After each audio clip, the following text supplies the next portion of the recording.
Okay, so in today's video I have got week 22 of my 365 days art challenge. So if you want to see what I do this week, then keep on watching.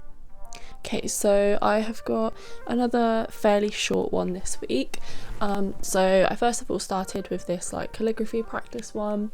I feel like I kind of do one of these sort of every week or so, just to kind of get them done because I don't really care about them, I'll be honest.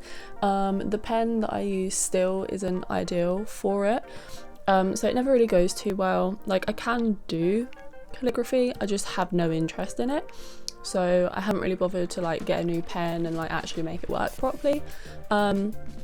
So yeah, because of that, the calligraphy doesn't really like work as well as it could.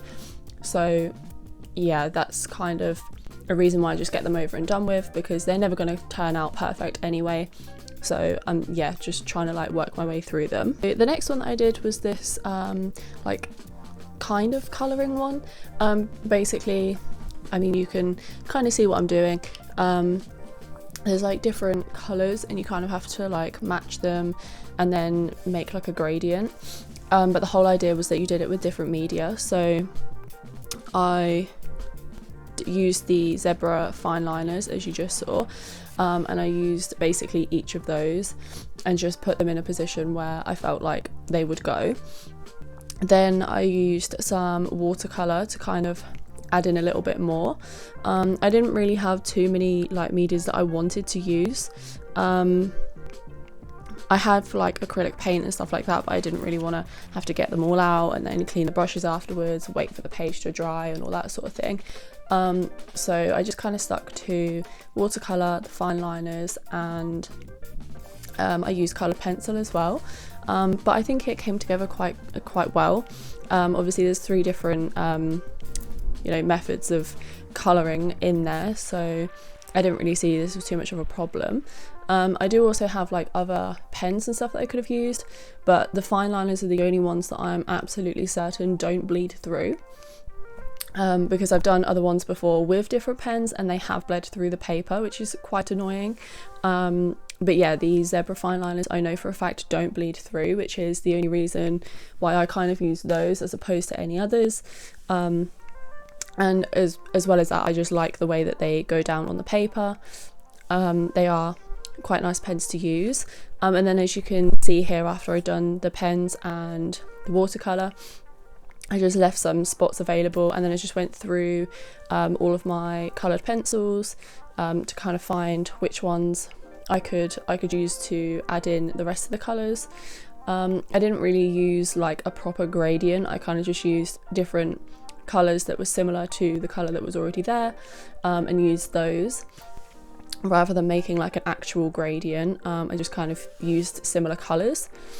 So that was that one done. So the next one was one that I had been looking at doing for the past couple of weeks, but this one basically you start off with like one thing and then you put it all over the page and then add in different things basically to like make a pattern. And I couldn't really decide what I wanted to do, so I kind of just went in and just went for it. So I decided to do some like boxes all over the page, and then I didn't really know where to go from there, so I kind of followed along with what the example did. So I added some like little detail on the corners, and then I just went and added some green stars in the middle. But I just thought, because of the size of the boxes, there's not really that much detail in them, it just looked like there was nothing there, so I just went and added like a red circle in the middle.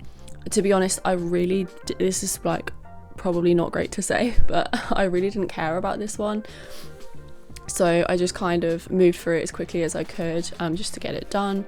I think it turned out okay. Like, it's definitely not my best work, but it was okay. This next one, I had to draw something as small as I possibly could, so you cannot see it at all, because it is so small and the camera is quite far away. But I drew a tiny little plant pot with a little like plant in it.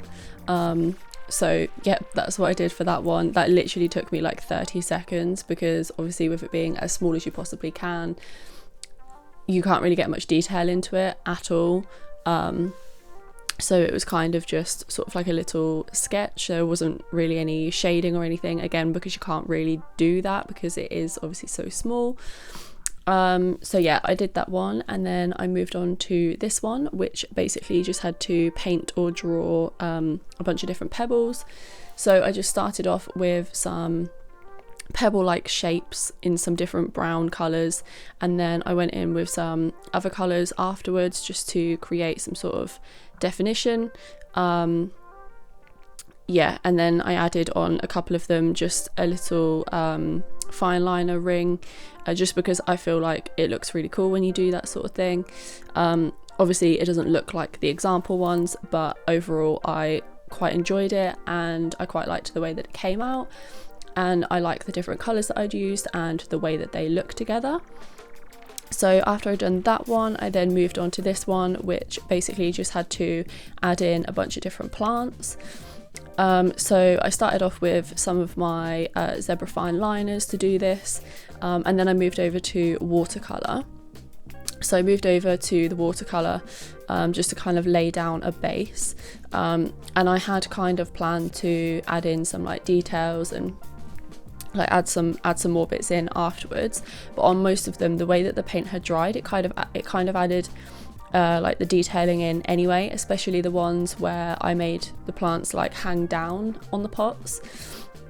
As you can see here, I did add some in. I went back in with a coloured pencil and added some little detail bits in, but nothing too heavy.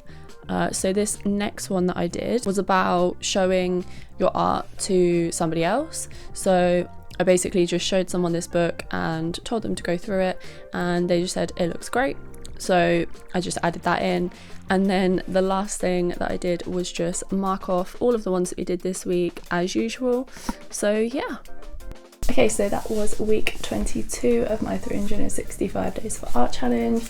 Let me know down below what your favourite was and if you've got any ideas for future prompts. But yeah, other than that, make sure to like, comment and subscribe. Come back next week for the next video, and yeah, I'll see you later. Bye.